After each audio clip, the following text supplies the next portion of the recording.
Perfecto. Bueno, ahora sí.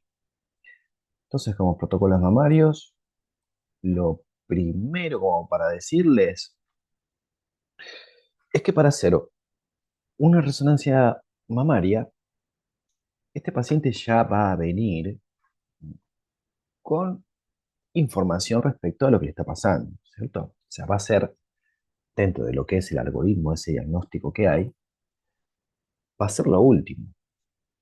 ¿A qué me refiero con lo último?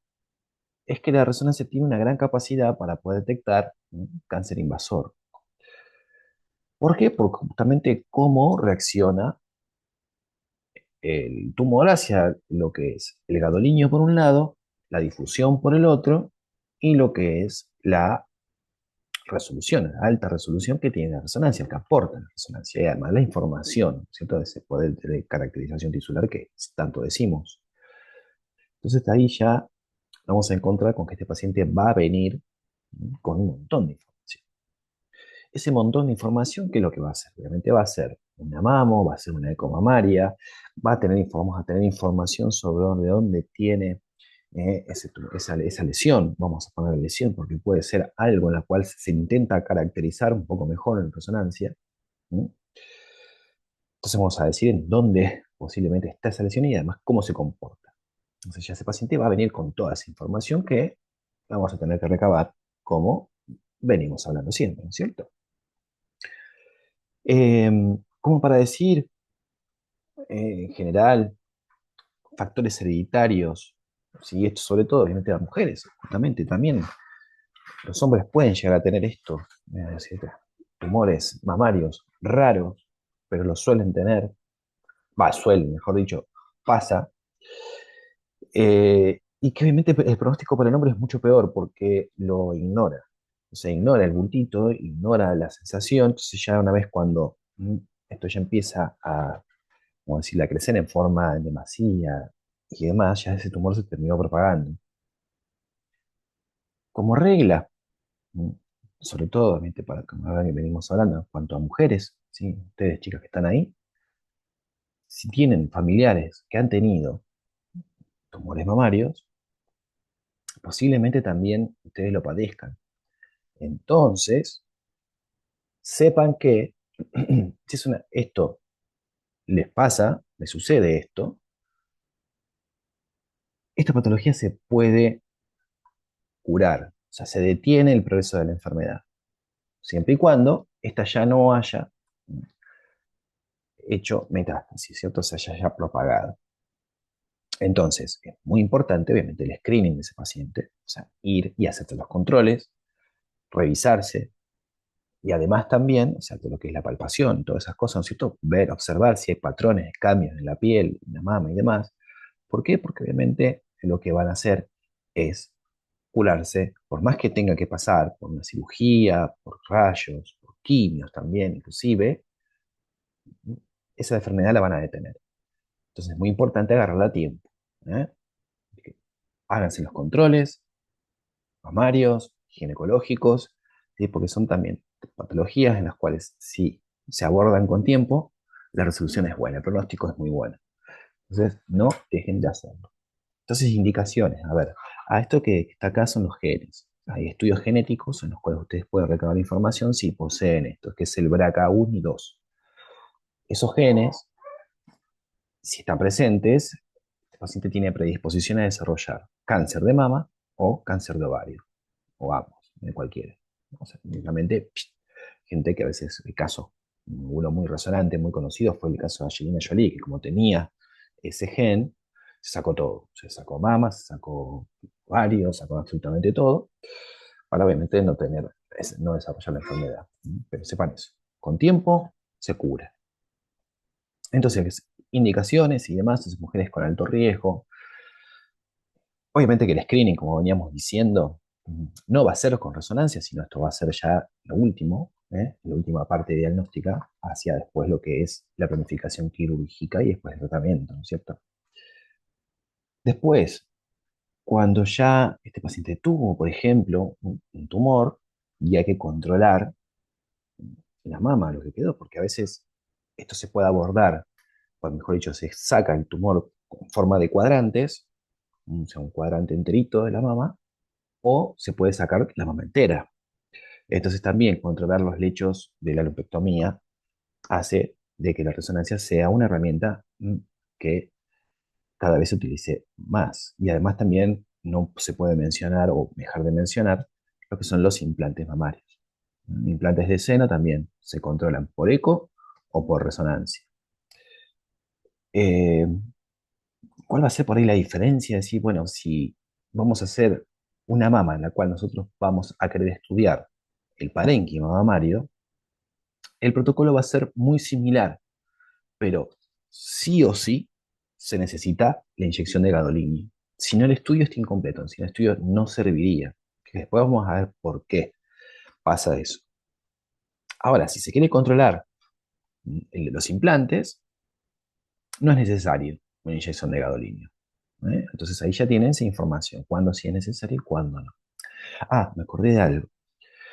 De lo anterior que hablábamos de ética y bioseguridad, cuando tienen pacientes que son menores de edad, también pasan acompañados, ¿sí? No pueden pasar solos.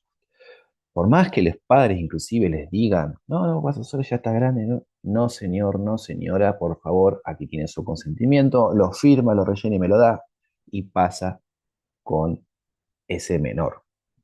Cualquier cosa que pueda pasar, lo que sea, ¿sí? Está el padre ahí, padre, madre, tutor, quien sea, pero un adulto tiene que estar con ese niño ahí adentro del resonador. Así que bueno. Volvemos acá, que me quedó ese punto ahí para decirles.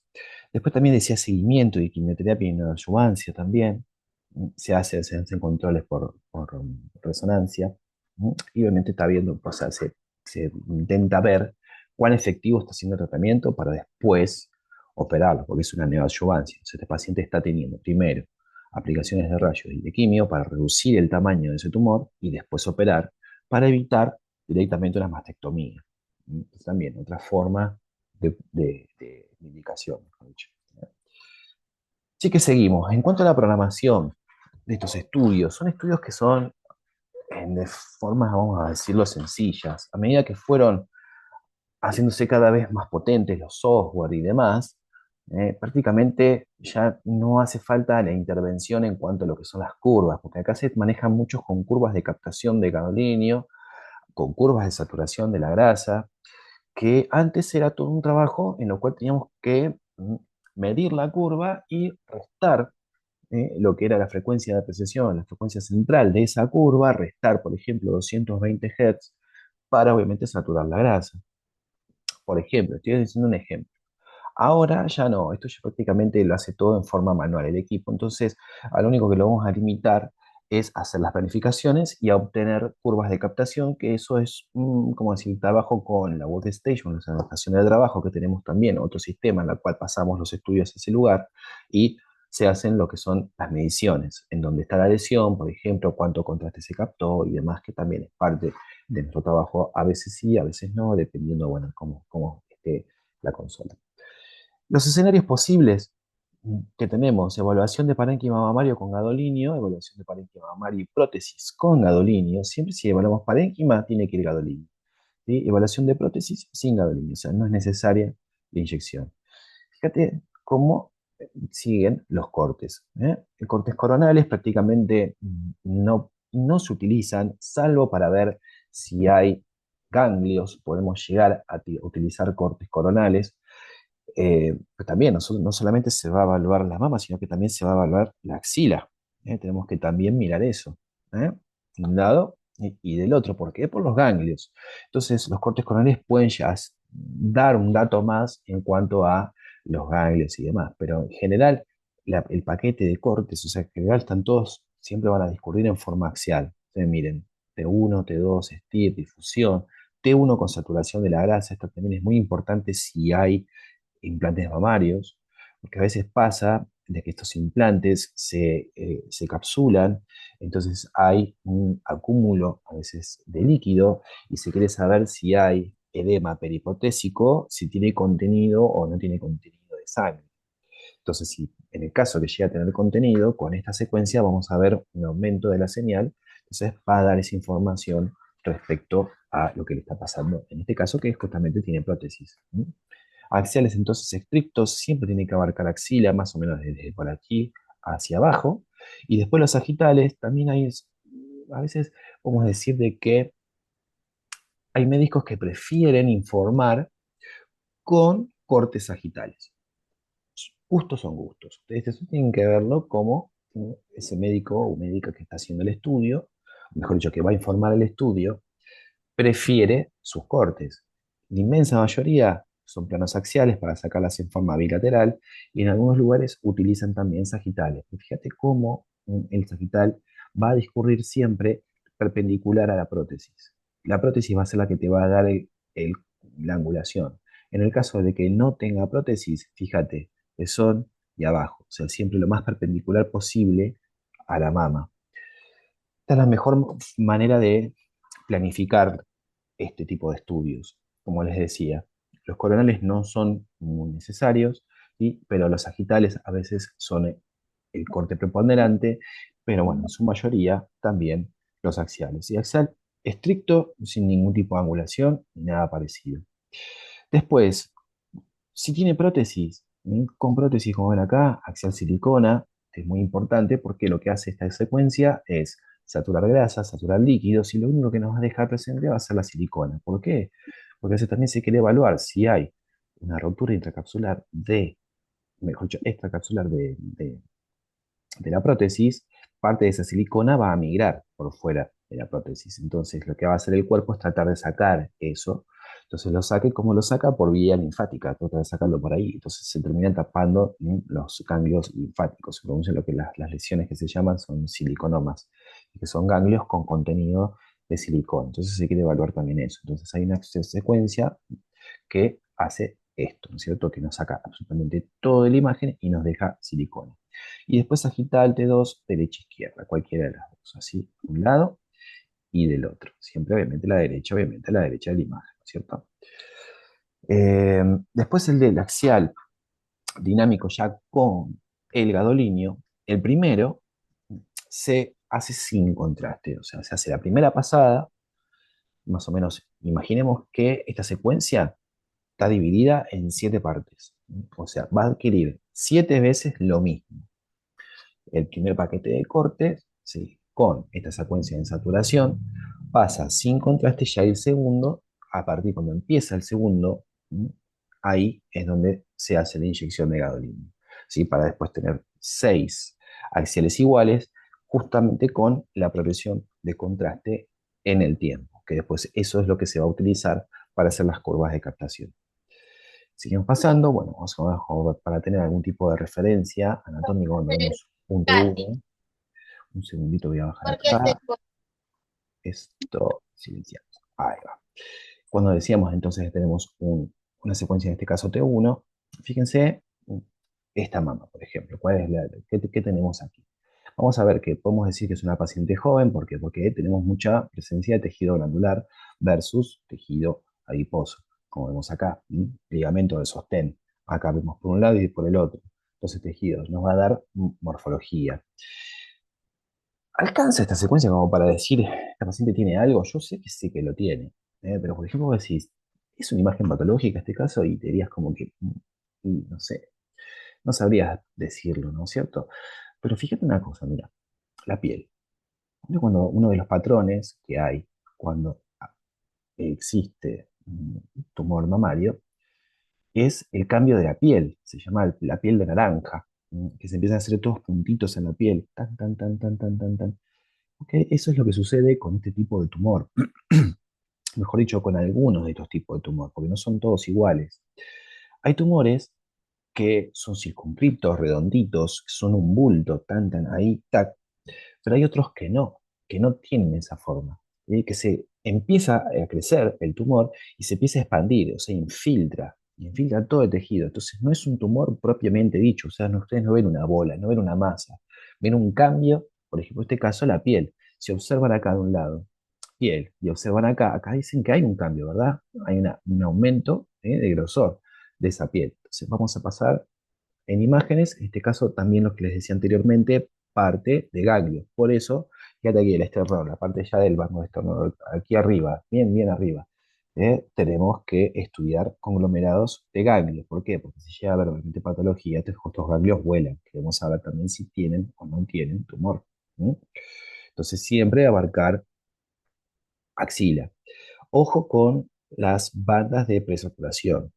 Para tratar de minimizar el ruido que hace el corazón al latir, el ruido cardíaco, tiqui, tiqui, todo esto que estás viendo acá, todo esto es ruido de movimiento. De un lado hacia el otro, ¿por qué? Porque la dirección de fase está colocada de derecha a izquierda. ¿Sí? Va así, está escaneando de esta manera el equipo.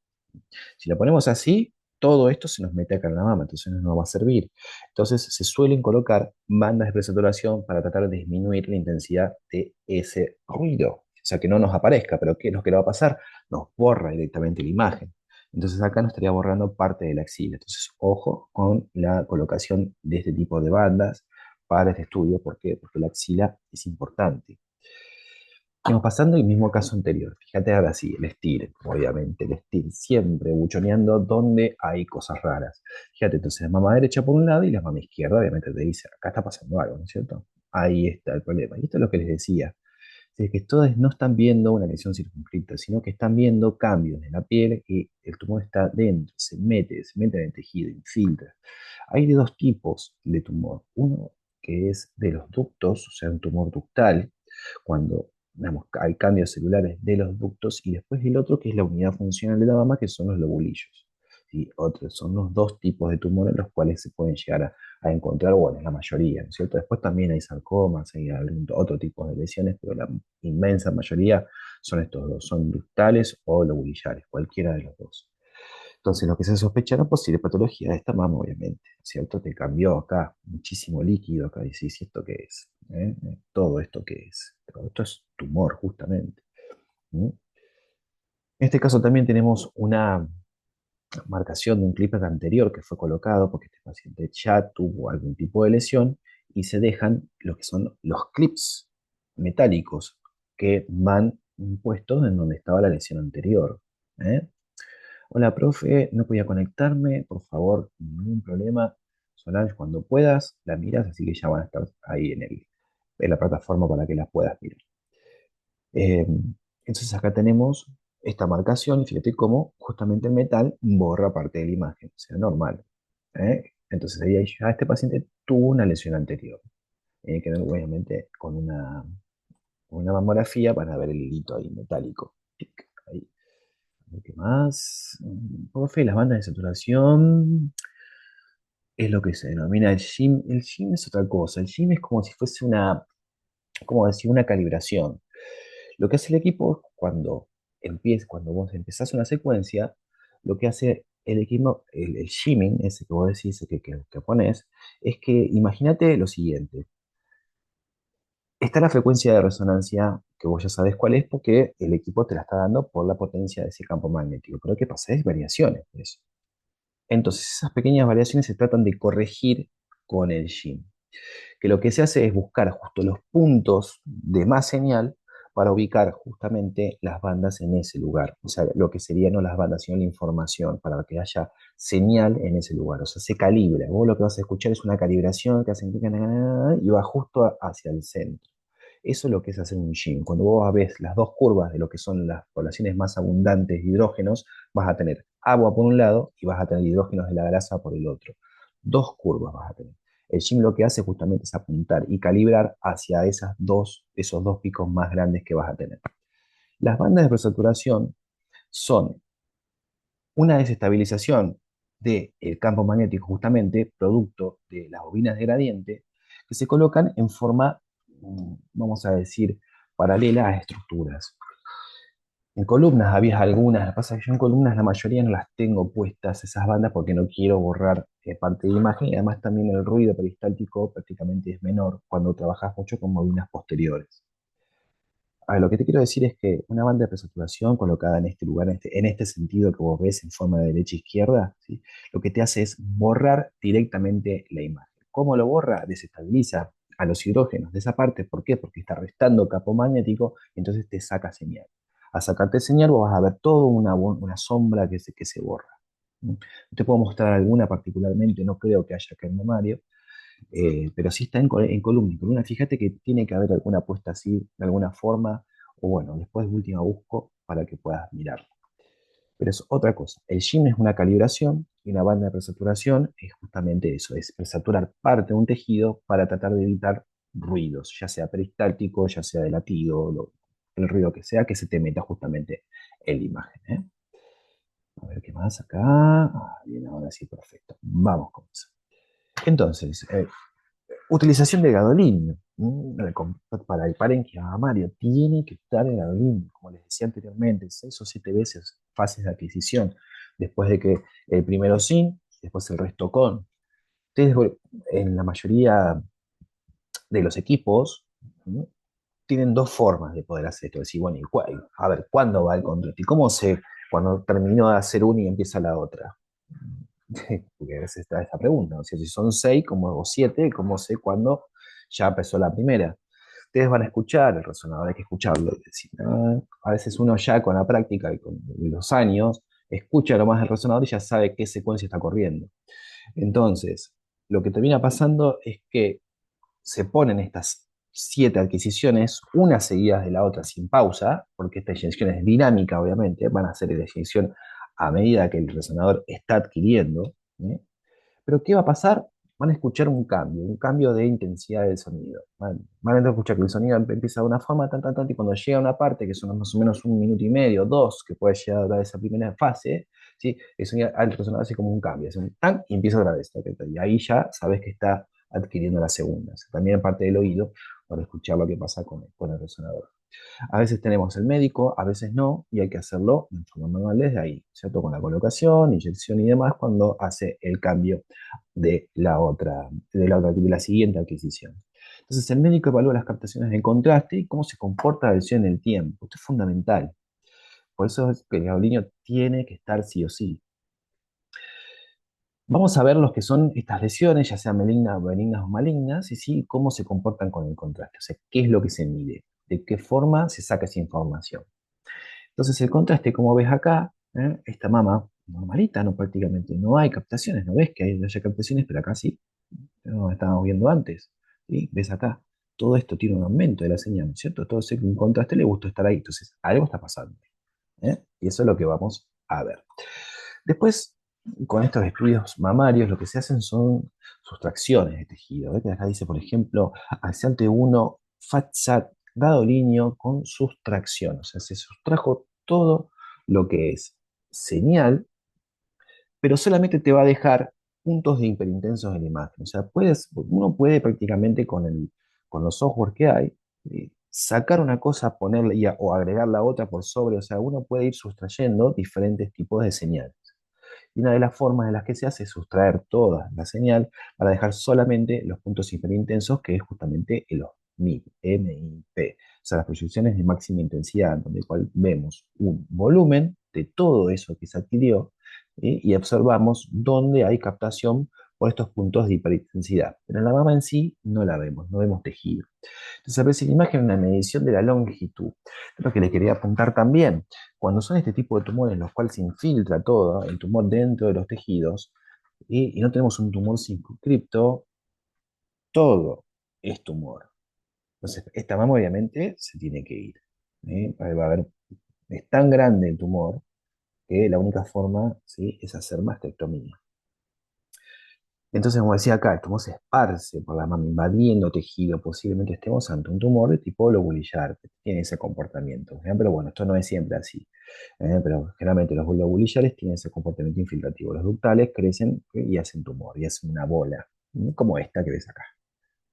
Tumor mamario lo mismo, pero este sí, te puedes sentir, realmente vos tocas, y ahí lo sentís, es una mano, es una bola, tenés una bola ahí. No tenés un cambio de la piel, no tenés una expresión, no tenés absolutamente nada, o bueno, no, podría no tenerlo, ¿sí? Pero estos cambios, y ahí viene lo que es, como decir, el comportamiento que van a tener ustedes respecto a lo que les pasa. Si no, cuando observan un cambio, ir al médico, controlarse. Entonces, este tumor en este caso es circunscripto, ¿ve? Como ven acá. Y la típica imagen también con el núcleo, con todo el centro, y con esta imagen en halo, con una disminución de la señal, producto de que todo este tejido ya está muerto, el tejido necrótico. Y cuando ves un tumor así, circunscripto, y esto es clásico de metástasis y de tumores. ¿Qué más? Vamos a seguir pasando. Posiblemente tejido necrótico, sí, esto es lo que le venía diciendo anteriormente, ¿no? Axial este 1 entonces con estas fases de saturación, donde se suprimen todos los tejidos y se dejan esto que estás viendo acá. ¿Qué es esto? Todo esto que ves acá, captación de gadolínio. Todo esto es captación de gadolínio. ¿Hay captaciones normales? Sí, puede llegar a haber captaciones normales. Entonces ahí viene lo que son las mediciones de esas captaciones para poder saber bien qué es lo que está pasando, ¿cierto? Y obviamente la sumatoria de datos que te va aportando la resonancia por un lado en cuanto a imagen, en cuanto a difusión y en cuanto a lo que es el gadolínio. ¿Cómo se hacen entonces, como veníamos diciendo, las primeras entonces de estos grupos de 6 o 7 secuencias, en las cuales la primera sin, después la de 2 minutos también empieza ya a circular el gadolinio, ¿sí? Y después la última también imagen son las tres que se recaban como para tener planos comparativos unos de otros, a comparar 2 minutos, comparar 6 minutos entre sí, y cómo el contraste se va quedando en ese lugar y qué es lo que va pasando con ese contraste. Entonces, esto se aplica en post-procesos. Esto se hace mucho en resonancia mamaria, a creación de esto, de las proyecciones de máxima intensidad. Otro caso, mama derecha, porque apunta para ese lado, obviamente, y acá varios núcleos de captación. Pues si tiene 1, 2, 3, 4, 5. No, es uno, es todo el tumor, ¿cierto? No es que tiene varios, es todo un grupo de tumores. Entonces ahí va directamente una parte de un cuadrante. Se saca un cuadrante de esa mama en particular. No es una mastectomía o un estudio, bueno, o una cirugía radical, ¿no es cierto? Se trata de conservar también unas cuestiones estéticas, obviamente. Medición de ADC, también lo otro. Esto suena mucho a próstata, es bastante parecido. Entonces, venimos hablando, ya lo fuimos comentando también en próstata. Entonces, uno de los parámetros de malignidad es la captación de gaudina en el parénquima mamario y las lesiones, cómo se comportan, conocido como wash in, wash out, esta forma de que se les denomina cuando entra el contraste y después se lava en el tiempo. Por eso es wash in, wash out, se lava el contraste. Estas mediciones arrojan curvas de captación que se expresan en la captación del contraste en el tiempo. Entonces, vos fíjate, tenés todas estas captaciones acá, ahí donde estaba localizada la lesión, y que se colocó un ROI para medir qué es lo que está pasando en el grado líneo en este lugar. ¿Sí? ¿Qué es lo que pasó en el tiempo? Entonces, toman las 6 imágenes que veníamos diciendo y vamos a ver cómo en los minutos se comporta esa, mejor dicho, esa captación, si se mantiene en el tiempo, si no. Vas a ver, va a dibujar diferentes curvas, que es lo que estás viendo acá. Curvas de captación del contraste. Vos fíjate que tenés una curva, en un caso, y después tenés otra, que es una captación mucho mayor, se mantuvo en el tiempo, pero después hubo justamente un washout, lavó, y después volvió a captar. ¿Mm? Esta curva que hace que dibuja esta B aquí, es indicativa de que esa lesión es maligna. Entonces, curva de tipo 2, tipo meseta, normal, el gadolinio se queda ahí en la lesión, se va a lavar obviamente en el tiempo, va a ir disminuyendo. Pero bueno, ya no nos interesa tanto. Pero en la misma cantidad de minutos por sobre lo que es la captación del contraste, vemos que el contraste ingresa, lava y vuelve a captar. Curva de tipo 3. Entonces, meseta tipo 2, curva de tipo 3, cuando el washout, que indica que esa lesión es, o mejor dicho, da patrones de que esa lesión es maligna. Nos falta otro más. ¿Cuál es el otro patrón también que vamos a ver? El ADC. El ADC es el coeficiente de difusión aparente. ¿Cómo se comportan las moléculas de agua dentro o en las proximidades de esa lesión? Sabíamos de que ya estas moléculas de agua se pueden detener. Ese movimiento se detiene por X motivo. Habíamos visto que la ACV porque se detenían esos movimientos, movimientos del agua, y al mismo tiempo también cuando hay un aumento de la celularidad, la cantidad de células que empiezan a crecer en forma anárquica, que es lo que hacen los tumores, ¿no es cierto? Las células crecen y crecen y crecen y crecen, ¿m? Hacen de que los movimientos de las moléculas tengan más, ¿cómo decir?, más colisiones, más objetivos que sortear. Entonces hay lo que se llama una restricción de la señal. Entonces, si hay una restricción, tenés una curva del tipo 3 y estás confirmando ya una lesión propia dentro de todos los paquetes de secuencias que venías observando, ahí se decanta ya que patología tiene ese paciente, si es tumor maligno o no, si es una lesión benigna, por cómo se comportan y la sumatoria de estos tres puntos hace de que sea el diagnóstico certero, ¿no es cierto? Dado niño, mejor dicho, ay, mamaria, perdón, cuando tenemos mamas con prótesis, podemos decir de que la prótesis izquierda está re bonita, ahí con los bordes perfectos, con una linda señal ahí que nos da ahí la secuencia de esta only silicona, que es justamente para estudiar la silicona, pero cuando ves esta otra dices, uy, ¿y acá qué pasó?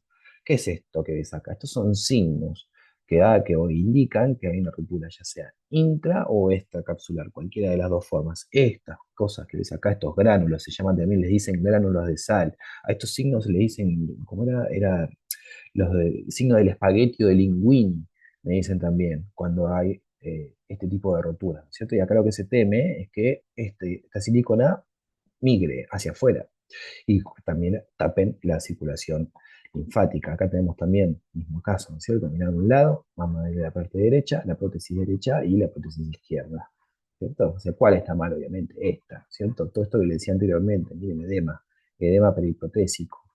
Entonces, esto sí o sí va a necesitar axial T1 con saturación. Seguimos pasando acá y acá. ¿Qué pasa acá? A ver. Tenemos, por un lado, mama, pero era con contraste. ¿Cierto? ¿Cómo era entonces? Ah, sí, sí, tenía indicación con contraste. Bueno, sí, se puede también hacer, o mejor dicho, evaluar la baba y utilizar contraste. Sí, sí, sí se puede. Pero, por ejemplo, si en el caso el paciente no quisiera hacerlo, no sería necesario. ¿El estudio estaría completo? Sí. ¿Por qué no haría falta el grado de niño? Pero, ¿qué pasa acá? Fíjate, esto es hermoso lo que se ve en cuanto a patrón de imagen. Mira todo el reborde. ¿Sí? ¿Qué es todo esto que ves acá? Esta es la cápsula. ¿Sí? Toda esta cápsula que ves acá ¿no? captó contraste, hay un aumento de la señal. Entonces, todo ese aumento de la señal, ¿por qué es? Decía, es tumor, ¿no es cierto? No, tumor no es. ¿Qué es lo que está pasando ahí? ¿Sí? Hay una inflamación, una inflamación. La paciente le duele, siente dolor en la prótesis está dura, está encapsulada, ¿no? Entonces siente que le duele. Entonces, justamente el contraste va a ir a donde está, de donde le gusta quedarse, es donde hay tejido inflamatorio. Entonces ahí tenés toda la cápsula que tomó contraste. Si comparas con una y la otra, decís, obviamente, ¿sí? Esto, aquí tengo el problemita, ¿no es cierto? Entonces, el tejido inflamatorio captó contraste debido a la anomalía en la cápsula. Casos ya de rupturas de prótesis, fíjate cómo discurrió ahí parte de la silicona por fuera de la mama. Estamos frente a una ruptura de prótesis. ¿Qué más también para evaluación? Acá podés también, esto se llama lo que son los contrastes positivos y negativos. Cuando vos, una forma de presentarla a la imagen. Mira esto, hay ganglios con presencia de silicona, por ejemplo, profundos internos cercanos a la mama, los mismos en segundas imágenes, ¿cierto? Acá también tenés otro. ¿Eh?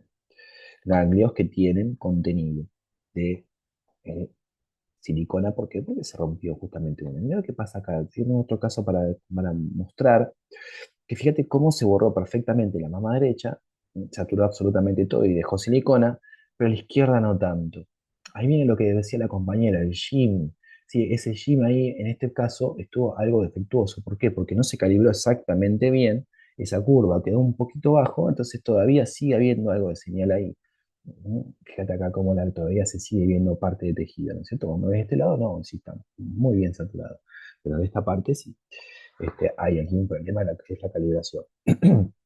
¿Tenés que hacer de vuelta la secuencia? No, no sería necesario hacer de vuelta la secuencia para este tipo de situaciones. Ahora, si te borra media prótesis, sí, obviamente, hacerla de vuelta. Otro de estos casos también de que los pacientes se inyectan silicona también para aumentar el tamaño, ¿no es cierto? También otra de las formas de evaluar. Y acá prácticamente no hay tratamiento. Los pacientes ya quedan con ese tipo de lesiones así, como ves acá, ¿no? Y hacen un grave daño a la salud. Esos son procedimientos muy, muy peligrosos para la salud. Creo que acá terminó la parte. Ah, no, sigue. Este es un caso que me acordé. Bien, a ver. Tenemos una alta resolución AR, fíjate, con gadolinio. Y acá tenemos un T2, mama, ¿cierto? Va, mejor dicho, prótesis. Tuvo una mastectomía, ¿no? y se colocó la prótesis. Para esto hay que ni hablar de la mastectomía, después a generar lo que se llama el espacio para colocar la prótesis. Ese espacio se hace con expansor mamario. Esos expansores mamarios podemos encontrarnos de diferentes tipos. Hay expansores mamarios que son totalmente resonables, perfectos, que uno ve solamente un anillo así, en la cual empieza que expande el tejido, obviamente para después introducir la mama. Hay otros que no, que hay otros que tienen algunos elementos metálicos, inclusive hasta unos imanes. ¿Qué hace el médico? Coloca eso, coloca la prótesis y tiene una válvula. Esa válvula, ¿cómo la encuentran? Con un imán, justamente. Si encuentra la válvula, tac, entonces la encuentra ahí y lo que hace es pinchar y colocar más líquido para que aumente el volumen y haya una generación de ese espacio que quede para después colocar la mama. Fíjate esto acá. ¿Qué es esto que ve acá? Tumor. ¿Sí? Este paciente tuvo resabios de células todavía ahí. Y si te miras acá en el hígado, llena de metástasis. ¿No? Esta paciente vino a controlarse la prótesis, a ver cómo estaba todo colocado, y resulta que se llevó esta sorpresa. Todavía todo. Esa es la parte estética, obviamente, que es muy importante. Perder una mama debe ser tremendamente traumático para una mujer, y pero también la salud va por delante, ¿no es cierto? Y controlar que esté todo bien primero, y después lo otro. Este caso fue impactante porque ya tenía todo el hígado lleno de tumor. Entonces, captaciones del borde derecho de la mama que contacta con la prótesis, ¿no es cierto? Este poquito tumor le hizo todo esto que le da acá, ¿no? Así que, bueno, ahora sí lo terminó. Listo, ahora sí. Así que bueno, terminamos por hoy. Como les decía entonces, nos quedan de aquí ahora un mes por delante. La clase que viene les dejo ese otro modelo de examen para que lo hagan. Ahora no, porque todavía les va a quedar algo de información que me gustaría que la puedan responder con la clase que viene, que va a ser diagramas de secuencias y todo eso. Así que ahí sí ya les voy a dejar esa información. Así que bueno, no mucho más por hoy. Cualquier cosita me escriben. Que tengan lindo fin de semana. Si a ver, profe dice algo, a ver, a vos. Vamos a vos, que tengo muy poquito tiempo. Me queda 1 minuto 15. Quiero que quede la respuesta ahí, en el aire. ¿Eh? A ver. Mm, Uy, ¿qué pasó? No veo el mensaje. Ah, se está escribiendo algo, ok. Bueno, a ver. Pregúntale, ¿puedo pasar el examen el viernes? Sí, sí, cuando puedas. Cuando lo tengas hecho cualquiera del momento, me lo mandas. ¿Sí? Y yo después te lo hago la devolución, ¿no es cierto? De qué fue lo que pasó. Lo mismo para todos. Quien que lo quiera mandar, que me lo mande. ¿Eh? Así que bueno, chicos, que estén muy bien. Hasta luego. Nos vemos la clase que viene. Cualquier cosita, estamos ahí presentes por el mail o qué cosa, cualquier cosa que quieran preguntar. Nos vemos para la próxima. Que estén muy, Chao, pero muy bien. profe. Chao, Que chao. tengas buen fin de. Ah, profe, Gracias. gracias. Igualmente a ustedes.